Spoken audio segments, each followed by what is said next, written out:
Welcome back, ladies and gentlemen, to episode 13 of In the 11. Today I'm going to be breaking down for you how I train in a typical off-season and how that's maybe changed during this time, what I've done differently in the training in my more recent months. So let's get it rolling.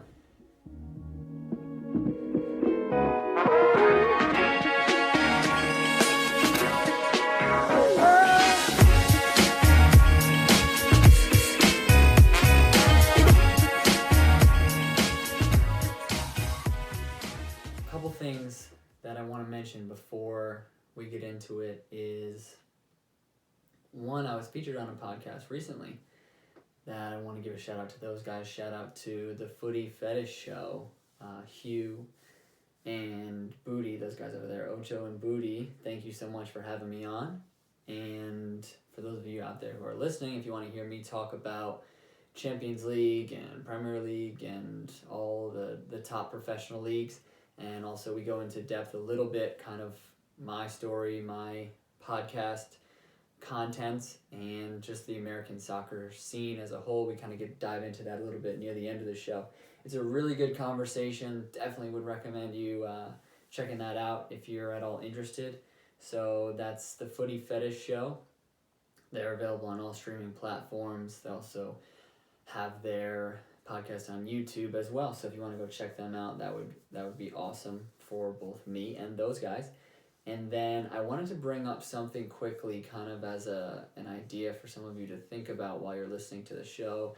I know that some of the episodes have been a little bit on the longer side. I think most of them have been pretty content packed. There's not a lot of sort of dead space within an episode where I'm not really trying to give you some information or tell a story, or especially in the interviews that I've had, we've really been pretty consistent throughout the entire hour and a half where we're staying engaged and staying focused. So I think that it's been still a good time, right, where I don't think I'm going and dragging out too long.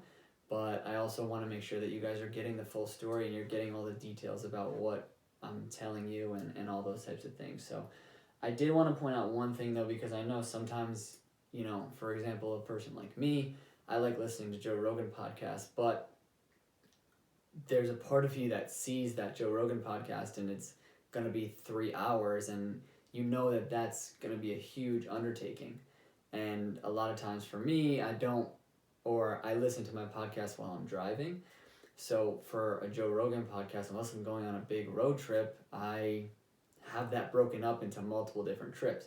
And a buddy of mine who I've been training with recently, Jabbo, shouts out Jabbo, I know he'll be listening to the podcast, recommended to me to kind of inform you guys of something that I actually didn't even realize. I've been doing it for a while, and he does it when he listens to podcasts as well, is on Spotify and as well as Apple. I'm pretty sure wherever you listen to your podcast, you can turn up the speed.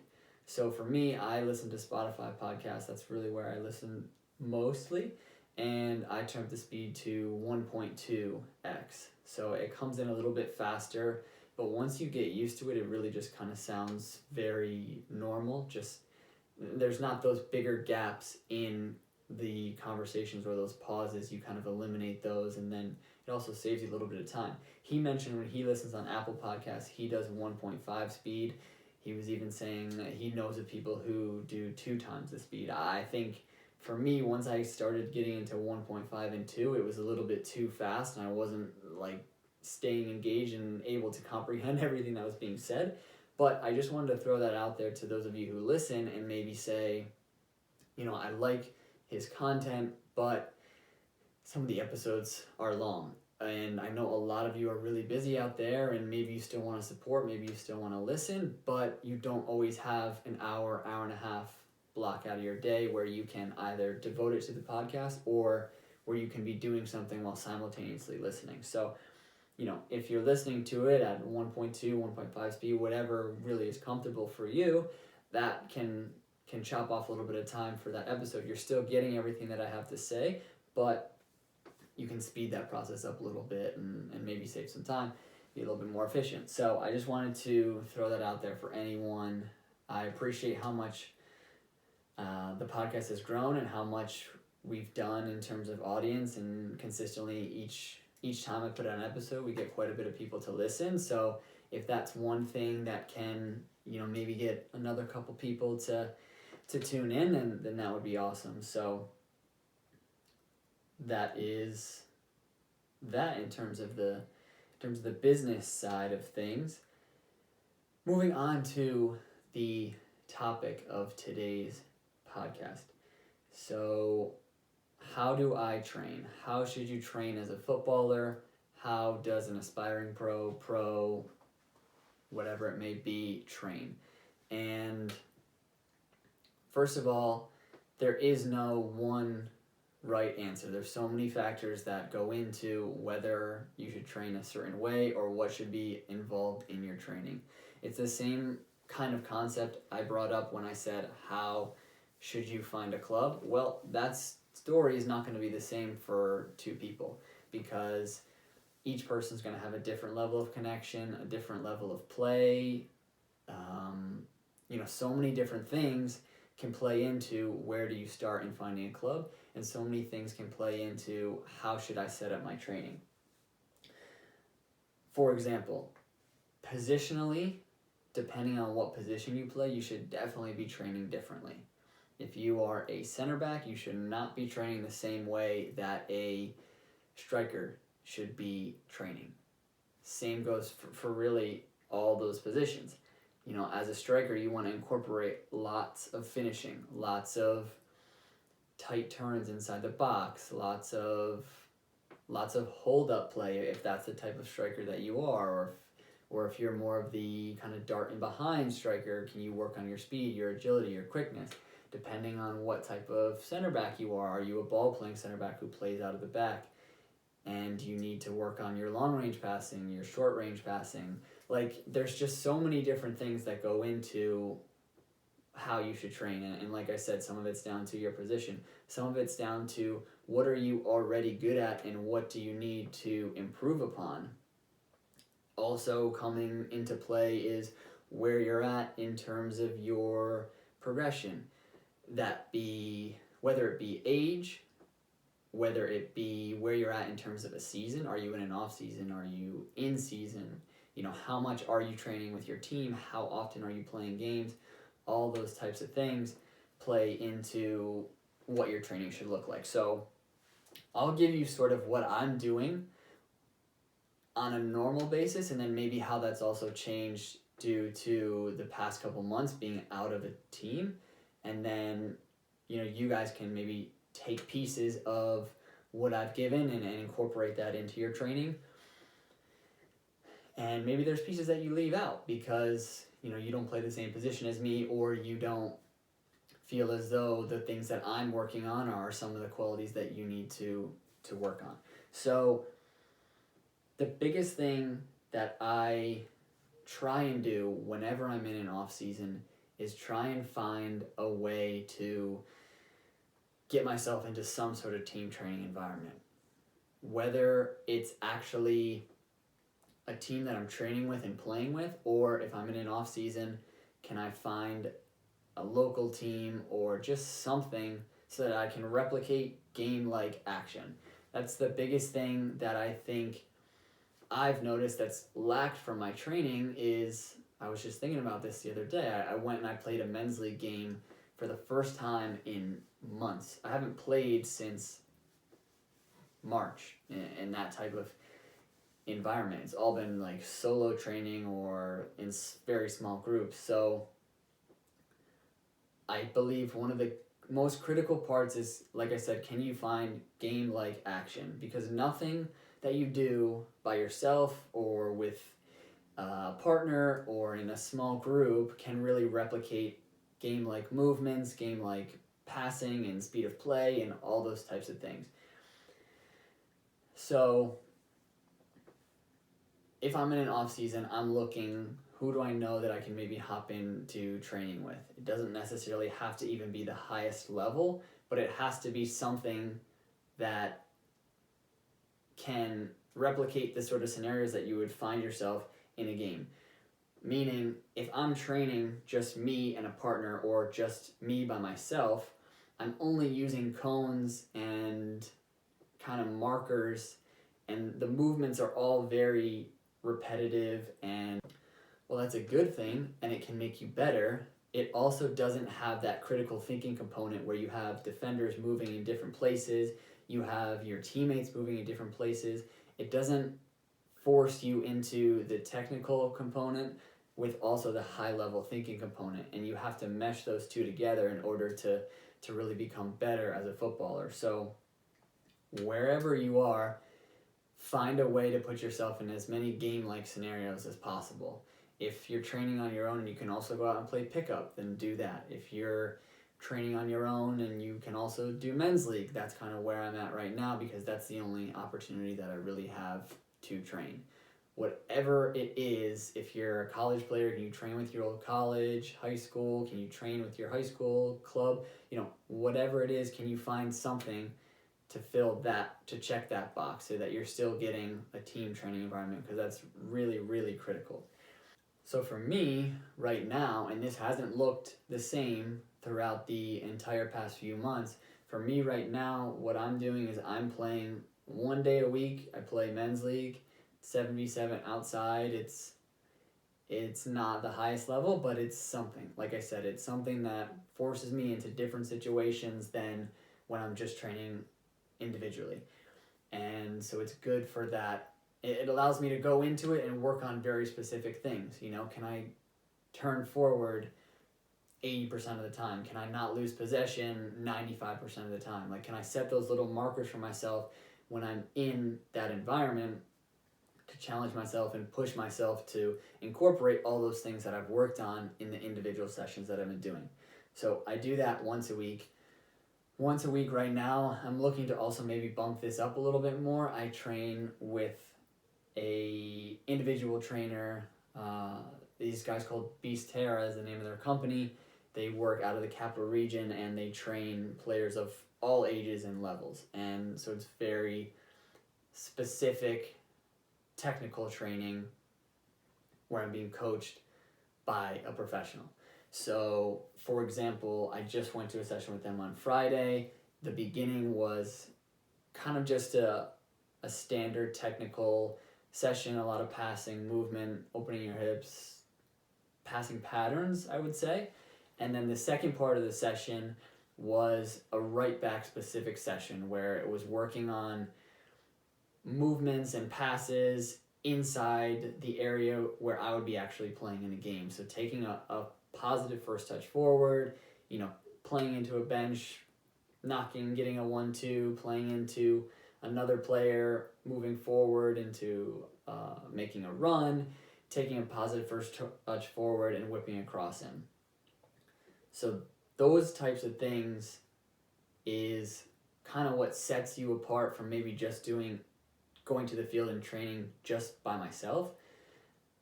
Then I can, even though it's still not a completely game-like situation, I don't have defenders, I don't have teammates that I'm playing with, I can get a little bit closer to replicating that game action and trying to practice movements that I'm going to be doing in a game. So maybe when you do add the opposition and you do add the teammates, I've done those already. So now it's just kind of putting that practice into motion. So, like I said, men's league, training with individual trainer, each of those are 1 time a week at the moment.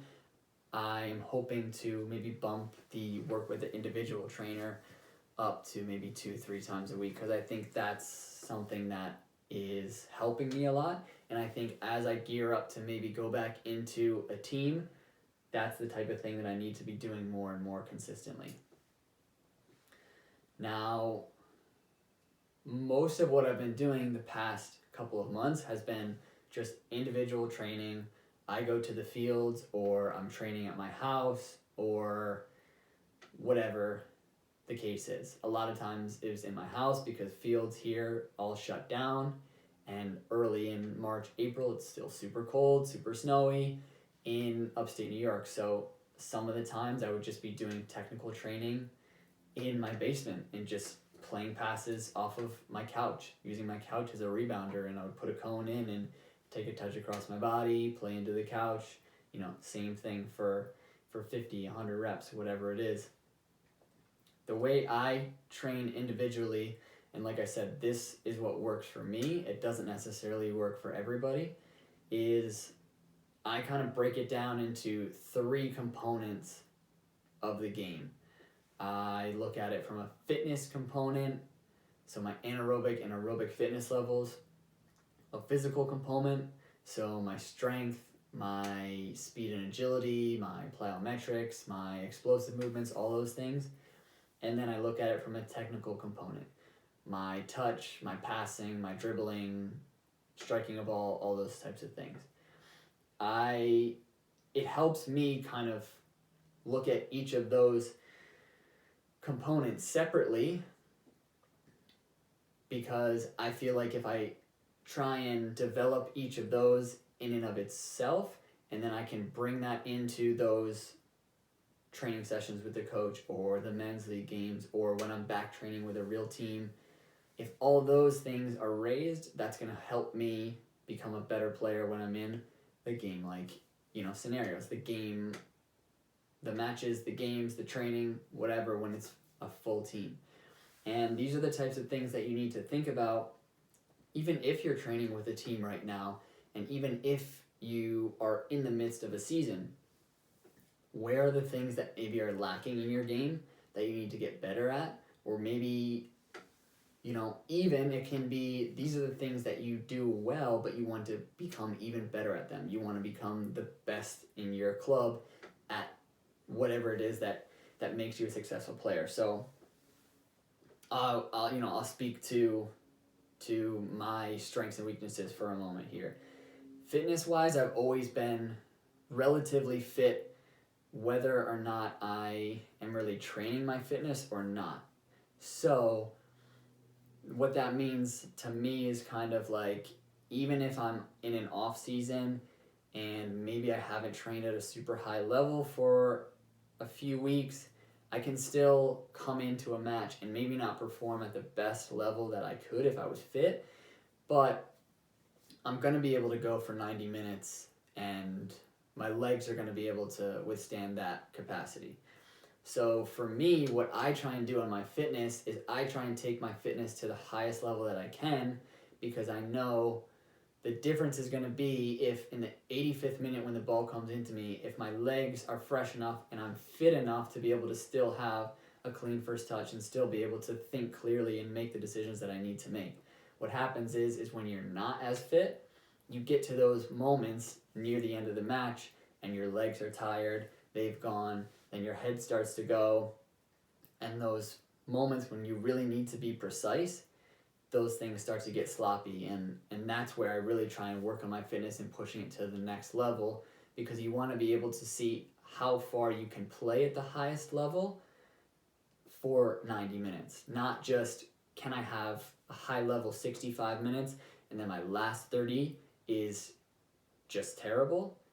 Or, is there a huge drop off? You want to try and make your whole body of work be solid versus having to then, maybe you have to play in increments, right? Maybe you have to kind of switch off for 10 minutes to get your fitness back underneath you, to catch your breath, and then you can kind of work your way back into the game, versus being high energy and being involved in every action of the play. Whether that's your, a fullback and maybe you can make 12 overlapping runs per game, versus if you're not fit, you can only make 5 or 6, and you have to really pick your moments when you can do that. Having a high fitness level just gives you that sort of option to play the game however it's presented to you. And it gives you the option to play whatever your strengths are. You can fully enforce those upon the opposition for the whole game. So like I said, if you're fit and you notice that your side of the field, the left back, is weak and is not tracking back the way he should, then you can make 10, 15, 20 overlapping runs that game and maybe you can whip in 12 crosses and you get an assist. Whereas if you're not fit, you only have the opportunity to go 5 or 6 times because you're gassed. Maybe you won't get that one opportunity that you need to be able to whip the cross in, and you won't get the assist. That's sort of the way that I think about fitness, and the way that I train fitness is honestly simple. Of these 3, I think fitness is probably the easiest one from a just pure structure perspective. There's no real thinking when it comes to fitness. You know what I mean? It's just running. Can you do intervals? Can you increase your anaerobic and your aerobic fitness levels? So can you increase your steady state cardio as well as your interval training, getting your heart rate up, getting your heart rate back down? So for someone like me, I do a number of different things, and I kind of interweave these throughout my training. A lot of what I do is testing based, so I want to see data and results and know, am I getting fitter or not? A big test for me that I use is the beep test. I do that pretty often. There's also kind of I believe it's called the yo-yo test, in which it's a little bit more soccer game realistic, in where you have the same distance for the run, but it's there and back, and then you recover, walk or jog for about 5 yards, then you come back and it beeps and you go again. So it adds that kind of bringing your heart rate down, bringing your intensity level down, and then you're back into a high level sprint. I also do the 2 mile test, which is kind of that cusp of where I draw the line of not going too much farther in terms of distance running. I think 2 miles is still kind of right in that good range of how much you should be running in one go.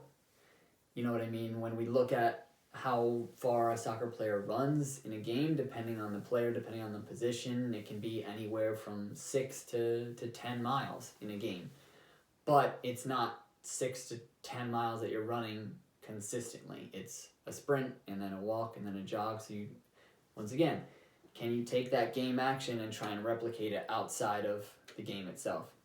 So that's what I do for fitness. A lot of times I just make it simple, and if I'm training on a field, I'll start at the end line, I'll jog to the 18, sprint to the opposite 18, walk the remainder into the opposite end line. You can do that really with any lines that you want. You can do shuttle runs, you can do fartlek runs, you can do, I've done the same type of thing width-wise, running from box to box. There's so many different fitness drills that you can do. I just did one the other day that I've never done before with the Beastera guys that trained me. It was the Illinois fitness drill, I think, which was essentially you ran straight through a gate, turned, came back down, slalomed through some cones, ran back up to a top gate, and then finished on a straight about 10-yard sprint. So you can incorporate those things as well, that short, sharp, explosive movements. And really what it just comes down to is, can you pick 1 or 2 fitness exercises or components, and can you do them 3 to 4 times a week and push yourself each time? Because like I said, fitness, there's not a lot of thinking that goes into that. It's just pick what you need to do to become fit, do it until you become fit, and you don't have to think, you're not also playing a pass or touching a soccer ball. It's just that running component. I would encourage you, if you can, for some of your fitness drills, try and do it with a ball.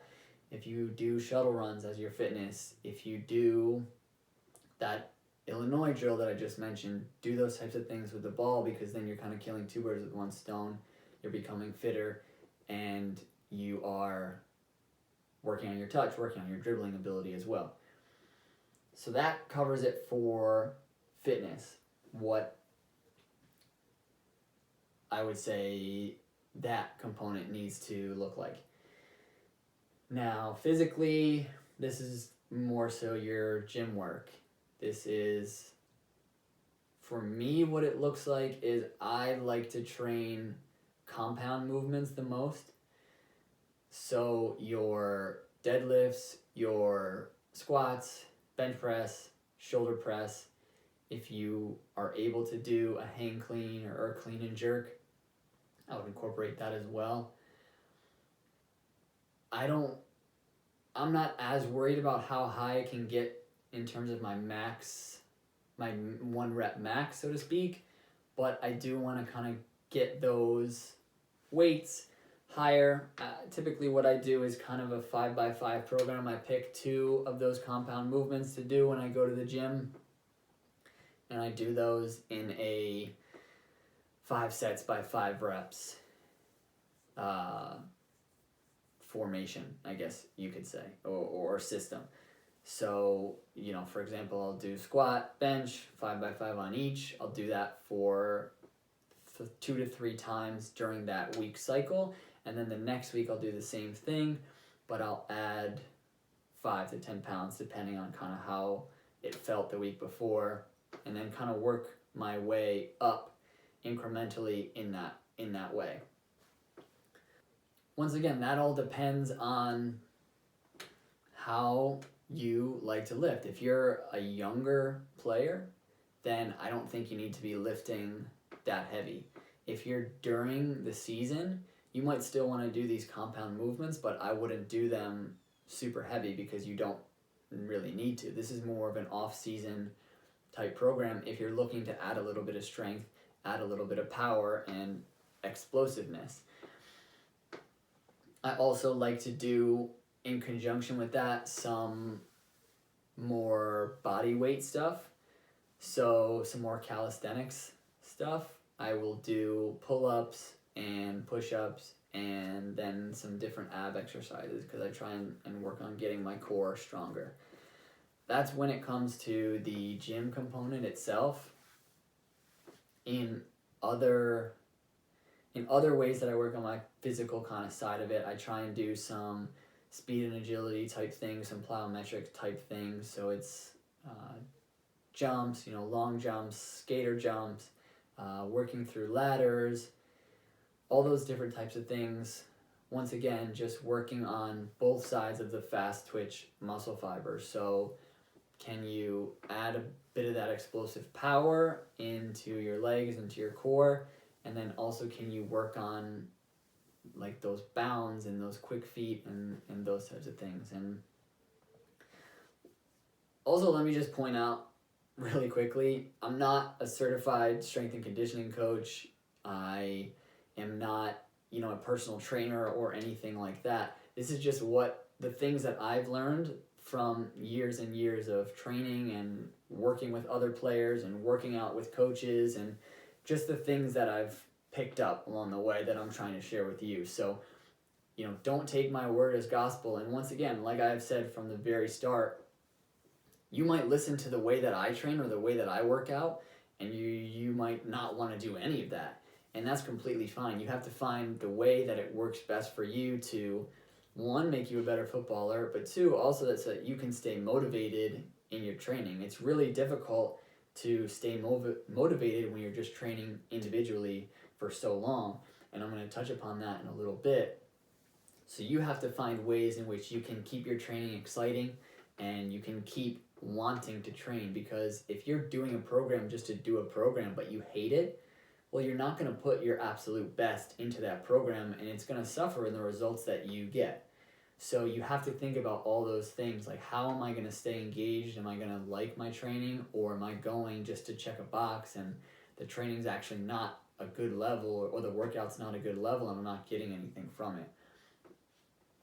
So if you go in and you like training in the gym and you like doing a lot more dynamic stuff and you like doing, kettlebell swings and box jumps and those types of things, that's also a great way to train too. That's something that I'll do in certain phases. Maybe if I'm more in season, I might do a phase like that. That's a way that I learned how to train when I was in community college, doing a more dynamic circuit style like workout. That's the way that it stays engaging for me, and that's the way that I worked out for those few months when gyms weren't open. gyms just recently opened back up, so I wanted to utilize the ability that I now have to use barbells and do some of those heavier weights that I haven't been able to do in months.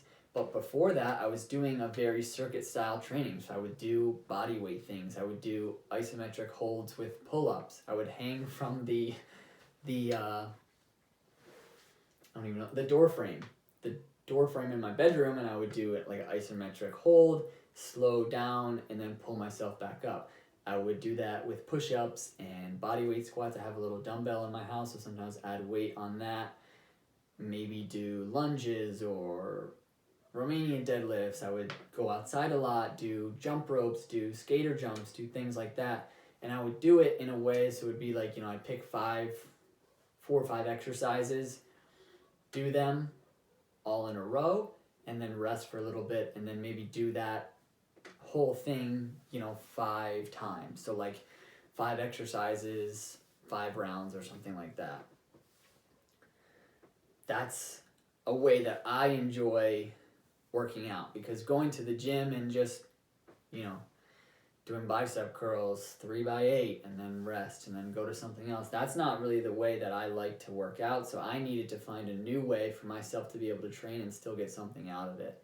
And it's been awesome for me, because now there's times when I can go to the gym and I can get in and out in 45 minutes, but I know that in that 45 minutes, my work to rest ratio was pretty good, meaning most of the time I was spent actually getting something out of the workout and not, just resting all the time. Because a lot of times you'll have people say, I went to the gym for 2 hours, but it's like, okay, if you rested 3 minutes between each set, how much did you actually lift, or how much did you actually work out while you were there? Those are the types of things that I try and keep in mind when I'm training any of these. When I'm training my fitness, when I'm training my physical, when I'm training my technical, because there's not going to be super long pauses in a game. So I don't try and then implement super long pauses in any of my training, because it's not game-like. So that's how I kind of work out in terms of gym, or if I don't have access to a gym, or whatever phase I'm in, whether it be off season, in season, that type of thing. So then lastly, we have the technical component. Arguably the most important aspect of all of this, because even if you're the fittest and even if you are the strongest, it's not going to matter if you can't do what you want to do with the soccer ball. So you have to think about this one and probably put this one number 1. I know I sometimes get stuck in this sometimes, where I'm worried about how am I going to get my lifts in, because you want to be able to get stronger and improve your body to be able to be a better athlete, and then in turn a better soccer player. But the most important thing when becoming a soccer player is becoming a better soccer player. And what I mean by that is, you compare it to other sports. In football, American football, you can spend hours in the gym and work on your explosive power and your strength, and those things are going to directly translate to your performance on the field.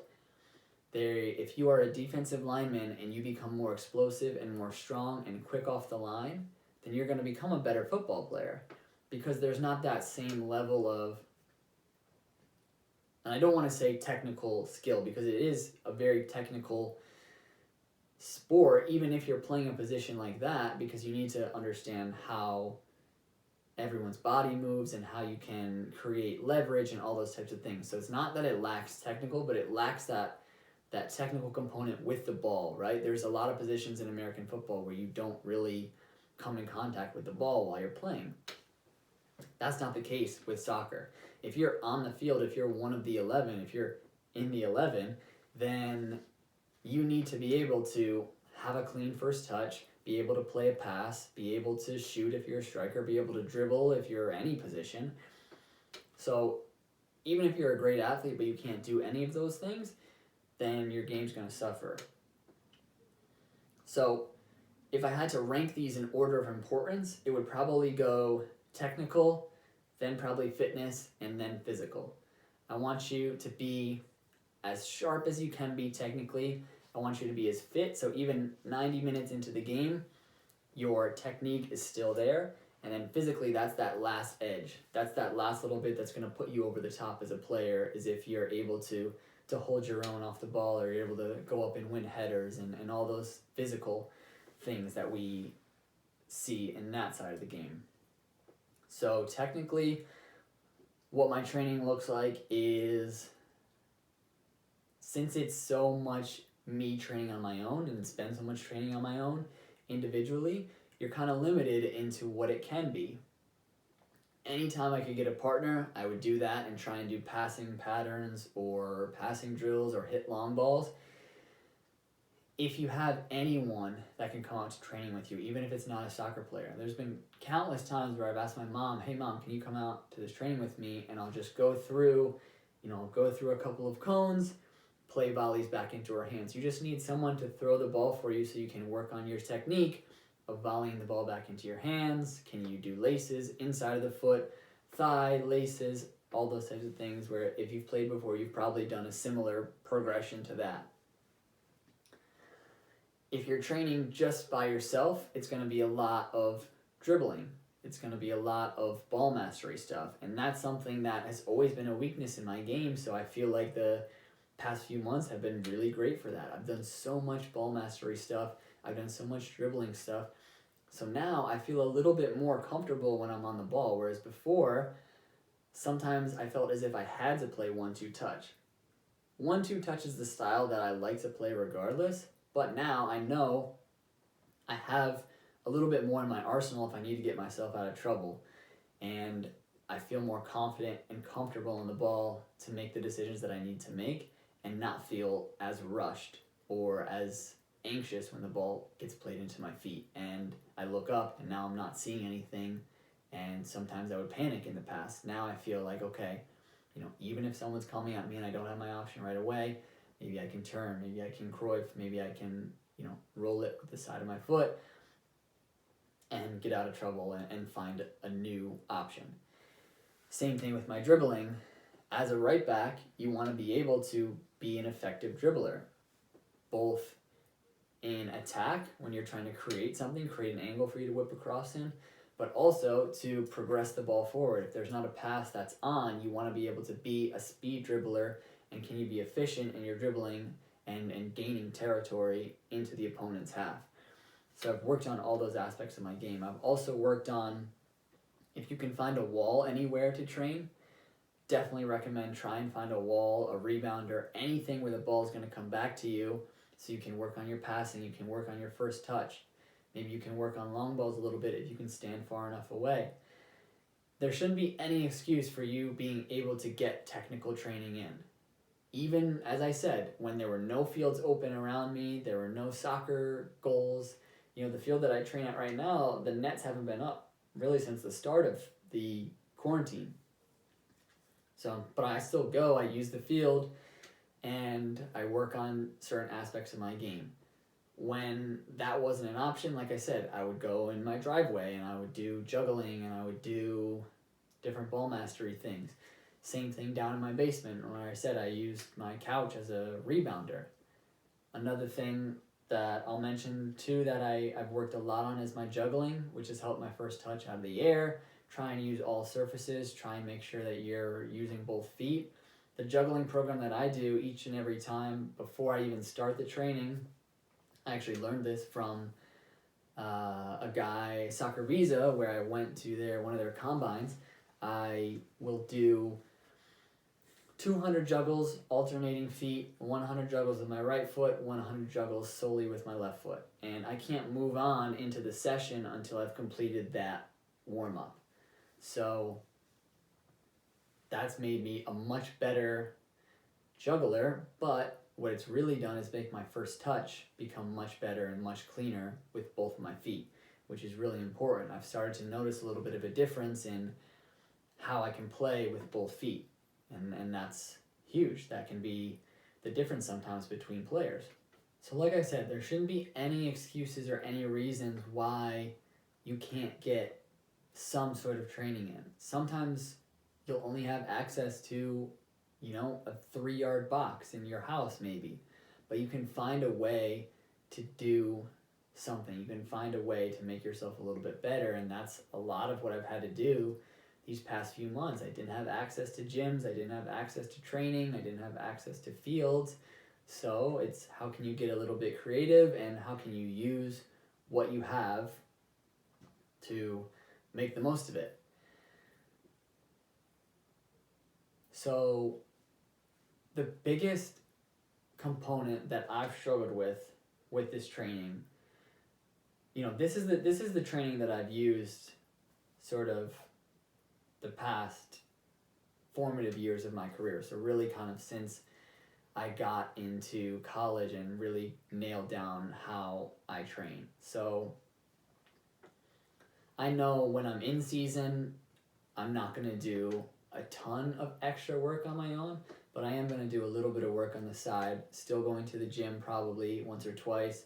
Maybe it's more mobility stuff or yoga or stretching, but I'm still going to incorporate that in, maybe 1 or 2 individual sessions, or maybe it's I'm getting there early to training or staying late after training to work a little bit extra on some things.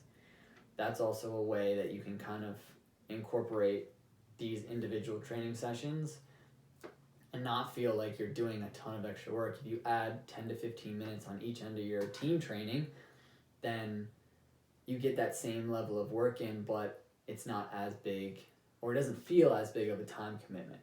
So without having that, with being in an off season,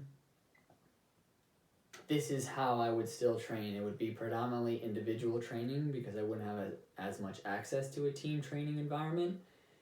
But what it would be is it would be very systematic and organized in preparation for, X date, right? So I plan my fitness to sort of ramp up so that I'm at peak fitness maybe a week and a half before I'm going to go into preseason. Then maybe I taper off a little bit so that my legs are fresh when I'm going in. Same thing with the weightlifting that I'm doing or, the technical training that I'm doing. I would want to stay as sharp as I can all the way up to when I'm about to leave. And that helps plan the script of what your training is going to be. So what's made it so hard with this situation now is there is no date that I have circled on the calendar to work towards that. It's almost like I have to stay as ready as humanly possible because the phone could ring at any moment. The borders could open at any moment and I could be able to get back somewhere. So that's what's been so tough is you have moments where you're pushing so hard, and then you're like, well, what if I'm not going to be playing again for another month or 2? And then you have moments where you're slacking off a little bit, and then you get anxious because you're like, well, what if I have to leave in a week and I'm not fully ready? So this is something that, I talk about being transparent on this podcast and giving you the honest truth. This is something that I still haven't really nailed down yet. Most of how the training is actually going to look, as I've laid out for you here, I'm pretty confident in that. But right now, this is unprecedented, the way that I'm training and the way that this is all working out. So I don't really know exactly how it should be, if I'm doing it the right way or if I'm not doing the right way. I'm trying to learn as much as I can as I go. I'm trying to work as hard as I can to make sure that I'm the best player that I can possibly be. That's all I can really do, and hope that everything that I'm doing and that I've done is going to reap the rewards. So I'm going to keep at it. I'm going to keep plugging away. I'm going to keep training. I'm going to keep going to the gym.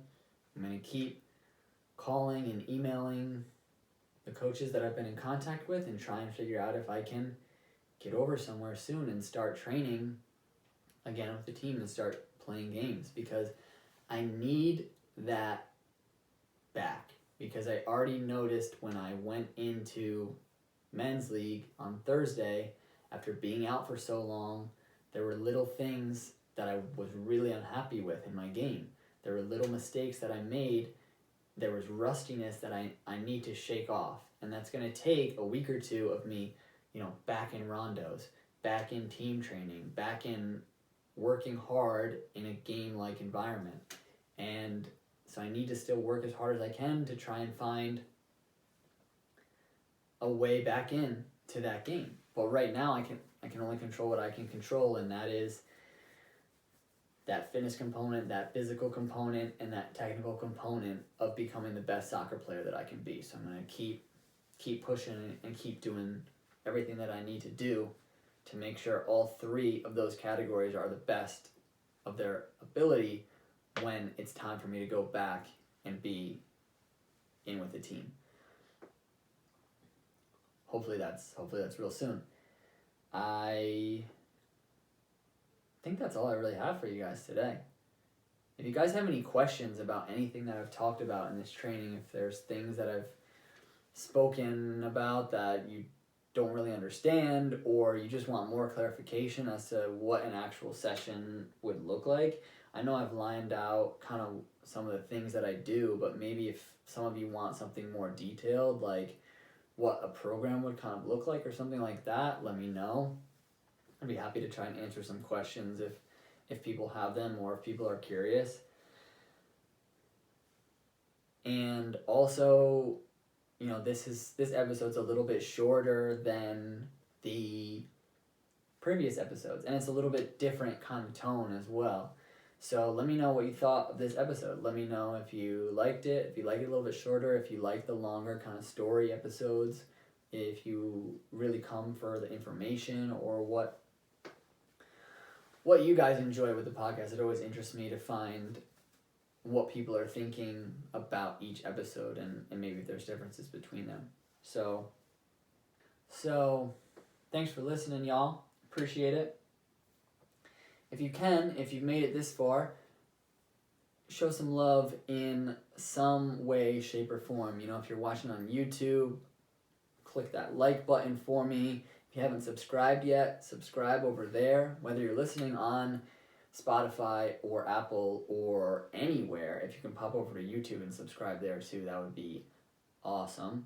Same thing if you're a YouTube guy or gal out there, if you can pop over to one of those platforms and start following me, that would be very much appreciated. If you're on Apple Podcasts, throw me a review. If you are on Spotify, just keep doing what you're doing. They don't have a review system right now. If you haven't followed me yet on Instagram, what are you doing? Get on that. In the 11 pod. That's the at in the 11 pod, number 11. Check that out. A lot of good content there. We got quotes. We got pictures from the playing days. We've got clips of the podcast. All that type of good stuff.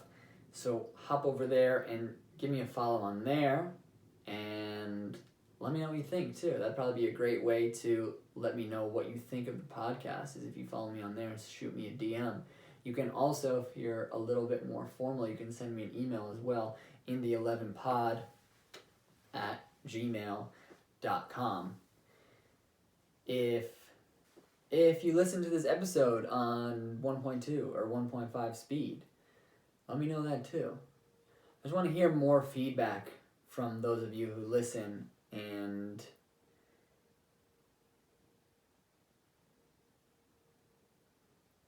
try and get more of a gauge of what's working with the pod and maybe what I can change a little bit or what I can try and make better. So thank you guys so much for listening and for being a part of this in the 11 process with me. As I always say, it's been so rewarding for me to just watch this continue to grow, and it's really exciting for me to do.